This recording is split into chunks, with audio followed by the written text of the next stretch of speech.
এখনো অপশক্তি নির্বাচন বিরোধী তৎপরতা চালাচ্ছে, তাই এদের প্রতিরোধ করতে নেতাকর্মীদের প্রতি আহ্বান জানিয়েছেন আওয়ামী লীগের সাধারণ সম্পাদক ওবায়দুল কাদের।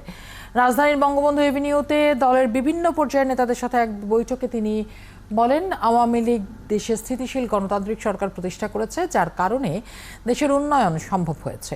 এ সময় তিনি অভিযোগ করেন, বাংলাদেশ বিরোধী ষড়যন্ত্র শুধু দেশে নয়, বিদেশেও চলছে।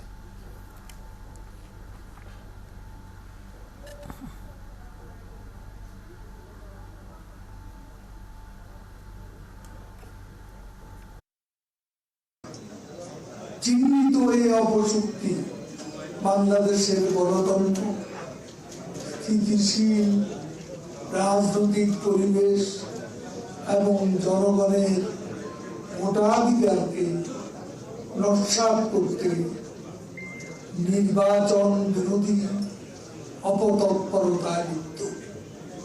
আমাদের সকলকে সারা বাংলাদেশে ঐক্যবদ্ধ প্রতিরোধ করে তুলতে হবে।